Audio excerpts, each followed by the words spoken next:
வணக்கம். Indian market ஒரு பெரிய டிப்பிங் பாயிண்ட்ல இருக்கு. பல மாசமா அமைதியா இருந்த காளை இப்போ சீறி பாய ரெடியா இருக்கா. வாங்க இந்த முக்கியமான கட்டத்தை இன்னும் ஆழமா பார்க்கலாம்.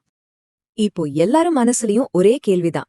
நிஃப்டி ஒரு புது ஆல் டைம் ஹைய தொடுமா? கடந்த சில வாரமா மார்க்கெட் போற போக்க பார்த்தா இதுக்கான பதில் நமக்கு கிடைக்கிற மாதிரி இருக்கு. இந்த நம்பரை நல்லா ஞாபகம் வச்சுக்கோங்க. 25,900. இது வெறும் நம்பர் இல்ல, இது புல்ஸ்க்கும் பேர்ஸ்க்கும் நடுவுல நடக்கிற ஒரு பெரிய போரோட முக்கியமான லைன். நிஃப்டி மட்டும் இதை தாண்டிடுச்சுன்னா அது ஒரு புது சகாப்தத்தோட தொடக்கமா கூட இருக்கலாம். கன்சாலிடேஷன் அப்படின்னா என்னன்னு கேக்குறீங்களா? ஒரு ஸ்ப்ரிங்க நல்லா அழுத்தி பிடிச்சா எப்படி இருக்கும்? அதான் பல மாசமா நம்ம மார்க்கெட் அந்த ஸ்ப்ரிங்க மாதிரி அழுத்தப்பட்டு எனர்ஜியை சேமிச்சு வச்சிருக்கு. இப்போ அந்த அழுத்தத்திலிருந்து வெளியே வந்து மேல பாய பாக்குது. இந்த ஒரு மூவ் தான் மார்க்கெட்டோட அடுத்த கட்டத்தையே தீர்மானிக்க போகுது. சரி, இந்த பிரேக் அவுட் முயற்சி இன்வெஸ்டர்ஸ்க்கும் நம்ம எக்கானமிக்கும் உண்மையிலே என்ன சொல்ல வருதுன்னு கொஞ்சம் டீட்டெயிலா பார்க்கலாம் வாங்க. இது ஒன்னும் திடீர்னு நடந்த விஷயம் இல்ல. போன வாரம் பாத்தீங்கன்னா நிஃப்டி 0.33% ஏறி இருக்கு. பாக்க சின்ன நம்பரை தெரியலாம், ஆனா இது ஒரு பெரிய சுவரை கொஞ்சம் கொஞ்சமா தள்ளுற மாதிரி. பல மாசமா மார்க்கெட்டை தடுத்து நிறுத்திட்டு இருந்த அந்த ரெசிஸ்டன்ஸ் சுவத்துல இப்போ விரிசல் விழ ஆரம்பிச்சிருக்கு. மொமெண்டம் மெதுவா பிக்கப் ஆகுது. சரி, இந்த பிரேக் அவுட் சும்மா நடக்கல. இதுக்கு பின்னாடி ரொம்ப பவர்ஃபுல்லான குளோபல் அண்ட் டொமெஸ்டிக் காரணங்கள் இருக்கு. அது என்னன்னு பார்க்கலாமா?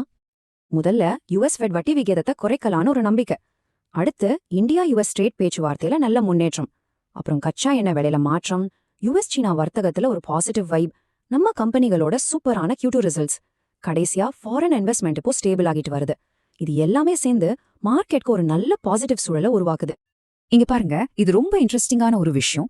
ஃபாரின் இன்ஸ்டிடியூஷனல் இன்வெஸ்டர்ஸ், அதாவது FIIs கிட்டத்தட்ட 2 லட்சம் கோடி ரூபாய்க்கு மேல பங்குகளை வித்திருக்காங்க.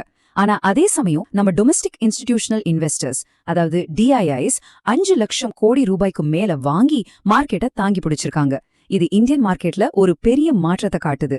வெளிநாட்டு பணம் போனாலும் நம்ம உள்நாட்டு முதலீடுகளால மார்க்கெட் இப்போ ரொம்ப ஸ்டேபிளா இருக்கு.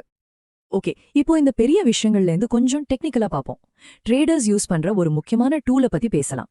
இத மார்க்கெட்டோட இன்ஜின்குள்ள என்ன நடக்குதுன்னு நமக்கு காட்டும். 200 நாள் மூவிங் ஆவரேஜ், அதாவது DMA. சிம்பிளா சொல்லணும்னா இது ஒரு ஸ்டாக்கோட லாங் டேர்ம் ஹெல்த்துக்கான ஒரு ரிப்போர்ட் கார்டு மாதிரி. டெய்லி மார்க்கெட்ல நடக்கிற சத்தத்தை எல்லாம் விட்டுட்டு அந்த ஸ்டாக் உண்மையில எந்த டைரக்ஷன்ல போகுதுன்னு இது காட்டும். ஒரு ஸ்டாக்கோட கரண்ட் பிரைஸ் இந்த ஆவரேஜுக்கு மேல இருந்துச்சுன்னா அது ஒரு நல்ல அப் ட்ரெண்ட்ல இருக்குன்னு அர்த்தம். பாருங்க, எக்கனாமிக் டைம்ஸ் என்ன சொல்லுதுன்னு. ஒரு பங்கோட விலை 200 நாள் SMAக்கு மேல இருக்கிற வரைக்கும் அது ஒரு நல்ல அப் ட்ரெண்ட்ல இருக்குன்னு எடுத்துக்கலாம். இதனாலதான் ட்ரேடர்ஸ் இந்த இண்டிகேட்டரை ரொம்ப முக்கியமானதா பாக்குறாங்க. இது ஒரு பவர்ஃபுல் சிக்னல். அப்போ இப்போ எந்தெந்த கம்பெனிஸ் இந்த மாதிரி ஒரு புலிஷ் சிக்னலை காட்டுது, வாங்க ஒரு லிஸ்ட பாத்திரலாம். இங்க பாருங்க, KPR Mill, Zensar Tech, GAIL, Angel One, Himadri Speciality. இந்த கம்பெனிஸ் எல்லாமே அக்டோபர் 23ஆம் தேதி அதோட முக்கியமான 200 நாள் ஆவரேஜை தாண்டி மேல போயிருக்கு.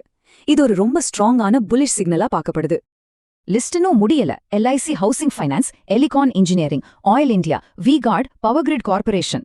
இங்கே நம்ம கவனிக்க வேண்டிய முக்கியமான விஷயம் என்னன்னா, இந்த பாசிட்டிவ் சிக்னல் ஒரே செக்டார்ல மட்டும் இல்ல. ஃபைனான்ஸ், இன்ஜினியரிங், எனர்ஜின்னு பல துறைகள்ல இது தெரியுது. இது ஓவரால் மார்க்கெட் ஹெல்த்துக்கு ஒரு நல்ல அறிகுறி. சரி, சிக்னல்ஸ் எல்லாம் பாசிட்டிவா தான் இருக்கு. ஆனாலும் ஃபியூச்சர்ல என்ன நடக்கும்னு யாராலையும் உறுதியா சொல்ல முடியாது இல்லையா? அதனால அடுத்து என்ன நடக்கலாம்னு பாப்போம். இதுல ஒரு காயினோட 2 பக்கத்தையும் நாம பார்க்கணும். ஒரு பக்கம் மார்க்கெட் ரொம்ப ஸ்ட்ராங்கா இருக்கிற மாதிரி தெரியுது, ஆனா இன்னொரு பக்கம் இந்த பிரேக் அவுட் இன்னும் கன்ஃபார்ம் ஆகல. அதனால எக்ஸ்பர்ட்ஸ் என்ன சொல்றாங்கன்னா, ரொம்ப அவசரப்பட்டு ஆக்ரெசிவா போகாதீங்க, ஏன்னா ஒரு ப்ராஃபிட் புக்கிங் வரவும் வாய்ப்பு இருக்குன்னு சொல்றாங்க. மொத்தத்துல இப்போதைய மார்க்கெட்டோட மூட் என்னன்னா, ஜாகிரதையான நம்பிக்கை. அதாவது மார்க்கெட் மேல போகும்னு நம்பிக்கை இருக்கு, ஆனா அதே சமயம் கொஞ்சம் ஜாகிரதையாவும் இருக்கணுங்கிற ஒரு மனநிலை தான் இப்போ இருக்கு. சிக்னல்ஸ் எல்லாமே ஒரு திசையை நோக்கி கை காட்டுது, ஆனா மார்க்கெட்டை ஒரு புது வரலாற்று உச்சிக்கு கொண்டு போற அளவுக்கு இந்த வேகம் நீடிக்குமா? அதுதான் இப்போ நம்ம முன்னாடி இருக்கிற $1 மில்லியன் கேள்வி. மார்க்கெட்டோட அடுத்த மூவ் என்னவா இருக்கும்னு பொறுத்திருந்து பாப்போம்.